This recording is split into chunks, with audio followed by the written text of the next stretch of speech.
صدق رسوله النبي الكريم الأمين إن الله وملائكته يصلون على النبي يا أيها الذين آمنوا صلوا عليه وسلموا تسليما الصلاة والسلام عليك يا سيدي يا رسول الله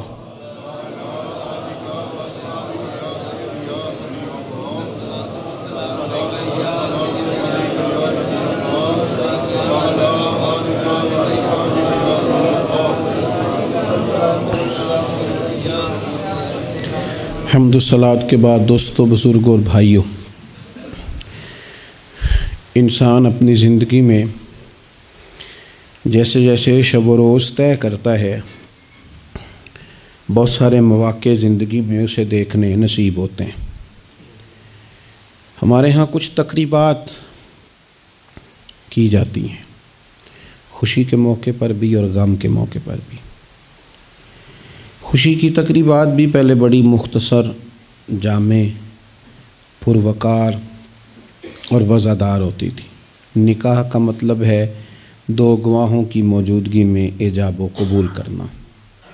مختصر سے لوگوں کے بیچ بیٹھ کے نکاح ہو جاتا تھا، مختصر سے لوگ ولیمے کی دعوت کے بعد دعائے خیر پر اپنے اپنے گھروں کو چلے جاتے تھے۔ ہندوستان میں مسلمانوں نے ہندوؤں کو دیکھا کہ وہ مہندی کی رسم کرتے ہیں، اس پر پھر اتنی زیادہ توجہ لوگوں کی بڑھ گئی کہ وہ باقاعدہ شادی کا حصہ بن گئی، باقاعدہ اس پہ بہت بڑا سرمایہ خرچ ہونے لگ گیا۔ پھر اس کے ساتھ ساتھ فی نفس ہی عورت کا ہاتھوں پہ مہندی لگانا تو ناجائز نہیں، لیکن اس میں پھر ایک باقاعدہ تقریب رکھ لینا، پھر مرد عورتوں کا اکٹھے ہونا، پھر ڈھول ڈھمکا ہونا، پھر شور شرابہ ہونا، اس کی شریعت قطعاً اجازت نہیں دیتی۔ پھر یہ ہوتا تھا کہ شادی سے قبل جب رشتہ طے ہوتا تھا تو طریقہ یہ تھا کہ لڑکی اور لڑکے کا نکاح کر دیا جاتا تھا اور مناسب وقت پر رخصتی ہو جاتی تھی۔ نبی پاک صلی اللہ تعالیٰ علیہ وسلم نے حضرت سیدہ عائشہ صدیقہ رضی اللہ تعالیٰ عنہا کے ساتھ نکاح کیا اور 3 سال کے بعد رخصتی ہوئی۔ چلے بعد میں لوگوں نے اگر نکاح نہ کیا تو پھر کہا کہ نسبت طے کر دی ہے۔ یہ بڑا سونا، اچھا، صاف ستھرا فکرہ تھا۔ اب باقاعدہ اس نام کو منگنی کا نام دے دیا گیا، اور ہم دوسروں کی چال چلتے چلتے اپنی وزاداری بھولتے جا رہے ہیں۔ دیکھا دیکھی نا لوگوں کی، دیکھا دیکھی۔ میرج ہال کا تصور صرف اتنا تھا کہ اب آبادیوں میں جگہ موجود نہیں ہے تو باقاعدہ ایسے ہال بنا لیے جائیں جن میں نکاح آسانی سے ہو جائے، لیکن اب تو مہنگے سے مہنگا ہال، اس میں پھر سہولیات، پھر اس میں آسانیاں، پھر کھانے کی بھرمار اور مختلف ڈشیں۔ یہ سوائے اپنے اوپر بوجھ ڈالنے کے، امیر بوجھ ڈالتے ہیں، غریبوں کو پریشان کرتے ہیں، ان کے بچے دیکھا دیکھی اس چکر میں پڑ جاتے ہیں، حالات سنگینی کا رخ اختیار کر جاتے ہیں۔ منگنی باقاعدہ میرج ہال میں ہونے لگ گئی۔ اللہ تعالیٰ معاف فرمائے تو وہاں بھی مردوں عورتوں کا اختلاط ہے باقاعدہ۔ ابھی اس کا نکاح نہیں ہوا، وہ تو غیر محرم ہے، اس کو انگوٹھی دی جاتی ہے پہنانے کے لیے، اور لڑکا لڑکی کے ہاتھ میں انگوٹھی پہنا رہا ہے۔ ناراض نہ ہونا، حاجی صاحب بھی کھڑے ہوتے ہیں، نمازی صاحب بھی کھڑے ہوتے ہیں، وہ صاحب بھی کھڑے ہوتے ہیں جو مذہبی تقریبات میں آگے آگے دکھائی دیتے ہیں، لیکن یہاں دین ہی نہیں یاد آ رہا۔ کوئی شخص کلام کرنے کو تیار ہی نہیں ہے کہ میاں یہ تو حرام ہے، حرام ہے، اشد حرام ہے۔ جب تک ان کا نکاح نہیں ہو جاتا یہ ایک دوسرے کے لیے محرم نہیں ہے، لیکن کوئی روکنے والا نہیں۔ تقریبات بڑھتی گئیں، بوجھ بڑھتا گیا، بہت بڑا سرمایہ۔ ویسے بھی مسلمان نے کوئی، اس کی تو زندگی بڑی بامقصد ہے، اس نے کوئی یہاں الجھ کے تو نہیں نہ رہ جانا۔ پھر اور باتیں بڑی، سالگرہ ایک پورا وتیرہ اختیار کر گئی ہے، گھروں کے اندر سرائیت کر گئی ہے سالگرہ، ایک پوری تقریب بن گئی ہے، ایک پورا خرچہ لے گئی ہے وہ۔ کیا مسلمان اتنے اپنے آپ کو فضول سمجھنے لگے ہیں معاذ اللہ کہ وہ فارغ ہیں جس کام میں جو مرضی ایک ماحول بناؤ، اور پھر چلتے چلتے طرح طرح کی تقریبات اور طرح طرح کے، یہ فلانا جشن بہاراں آ گیا ہے تو یہ اپریل فول آ گیا ہے تو یہ بیماری نیو ایئر نائٹ کی آ گئی۔ میں نے رات بھی کہا تھا، جس قوم کی بچیاں کشمیر میں روز روتی ہوں وہ جشن منائے گی سڑکوں پہ نکل کے؟ جن لوگوں کے بھائی برما میں کاٹ دیے جاتے ہوں وہ جشن منائیں گے؟ او خدا کے بندو، لوگوں نے تو تنقید کر کے چپ کر گئے، تنقید کر کے۔ دیکھو جی عرب شریف والوں نے وہاں سینمے کھلوا دیے، تم تو تنقید کر کے چپ کر گئے نا۔ یہ وہ مقام کرب ہے، یہ وہ مقام خوف ہے۔ جب عرب کی دھرتی پہ عورتیں ناچیں گی تو مجھے بتاؤ نا امام حسین کے دل پہ کیا گزرے گی؟ امام حسن کو کیا اس سے اذیت پہنچے گی؟ آپ کو پتہ ہے سیدہ پاک کو کتنی تکلیف ہوگی، مولا کائنات کو کتنی ہوگی، عثمان غنی کو، فاروق اعظم کو، صدیق اکبر کو۔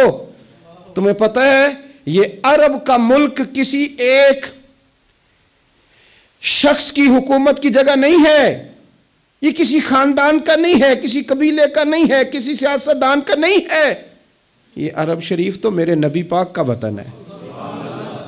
اس وطن میں جب گانے باجے ہوں گے، ڈھول ڈھمکے ہوں گے، تماشے ہوں گے، حضور کے قلب نور کو کتنی تکلیف ہوگی۔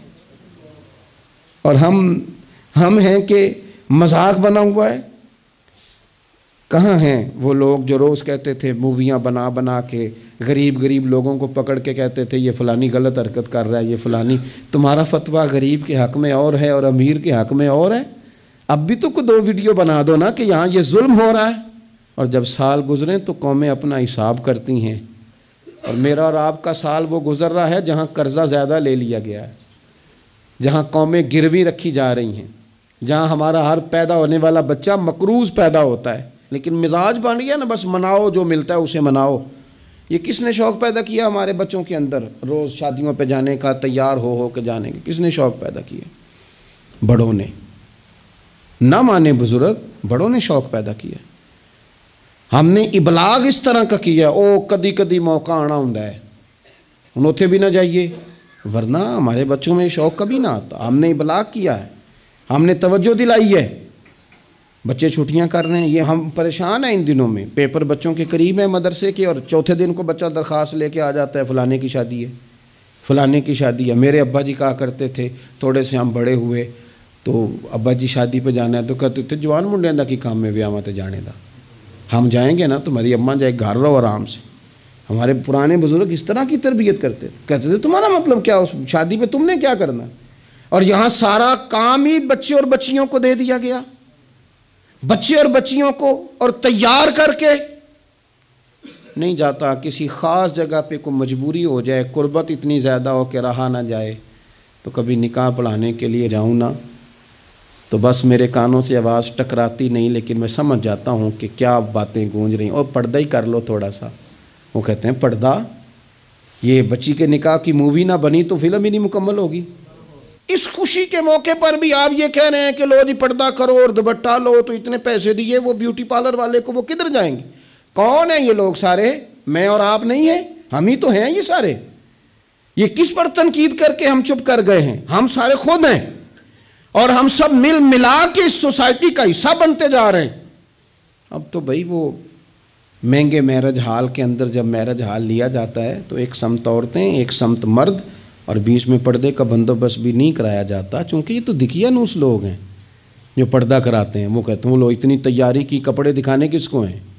تم پردہ کرا رہے ہو۔ خدا سے ڈریں، مسلمان ان ابس کاموں کے لیے نہیں ہے۔ تو اونچے مقاصد کے لیے آیا۔ تو دیکھنا تیری تو بڑی عظمت ہے۔ کنتم خیر امۃ اخرجت للناس تأمرون بالمعروف وتنہون عن المنکر۔ تجھے تو بھیجا تھا کہ تو دنیا میں خیر عام کرے گا، برائی کا ہاتھ تھامے گا۔ تو کہاں الجھ کے رہ گیا؟ اپنی تقریبات پر تھوڑی توجہ دیں۔ ایک تو یہ خوشی کی تقریبات، پھر ایک غم کی تقریبات۔ میں نے اپنے کانوں سے سنا ہے کل 10ویں کا اعلان اکٹھا کرا دیا گیا، اور یہ ٹھیک کیا جاتا ہے، ایک ہی دن میں دونوں اصال ثواب کی تقریبات ہو جائیں۔ اس کا اصل اصال ثواب ہے۔ اصال ثواب کیا ہے؟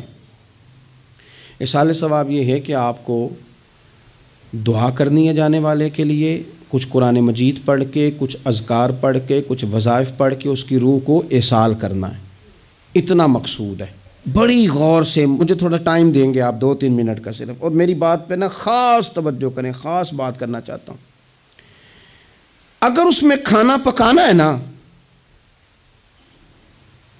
تو آپ نے کھانا اس لیے پکانا ہے کہ غریب کو، مسکین کو کھانا کھلائیں گے، اور جو ثواب اس کا ملے گا وہ بھی جانے والے کی روح کو ملے گا۔ لیکن اگر آپ اس میں دعوت پکا لیں، دعوت رشتہ داروں کی، یاروں کی، وہ تو بھائی دعوت ہے۔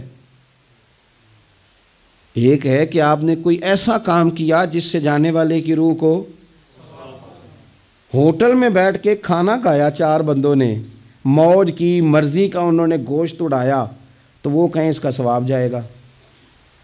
یہ جو دعوت کا لفظ ہے نا، کہ دعوت کی، امیر لوگ سارے اکٹھے کیے، رشتہ دار، دوست احباب، سیاسی سب آ گئے، اب آپ نے وہ دعوت کی اور نام آپ نے ختم شریف کا دے دیا۔ آپ تھوڑی گہرائی سے سوچیں کہ یہ ختم بنتا ہے؟ ویسے ذہن قبول کرتا ہے کہ یہ ختم شریف ہے؟ اب میں کہہ لوں، اب میں یہ بات کر لوں کہ ہمارے ہاں کچھ ولیمہ نما چہلم بھی ہوتے ہیں، ولیمہ نما چہلم، وہ ٹائٹل چہلم کا ہے اور اندر جا کے دیکھو تو ماحول سارا ولیمے کا ہے، تو یہ سال ثواب ہے؟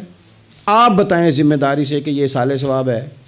آپ غرباء کی دعوت پکائیں گے، غریبوں مسکینوں کی، ان کی دعوتیں اعلیٰ حضرت بریلوی رحمۃ اللہ نے لکھا ہے جائز نہیں ہے دعوت کرنا اس طرح۔ ہاں آئے ہوں کھانا کھا جائیں، فی نفس سے ہی رشتہ داروں کو کھانا کھلانا، دعوت کھلانا ثواب ہے، لیکن ختم کو، چہلم کو، 10ویں کو دعوت بنا لینا یہ درست؟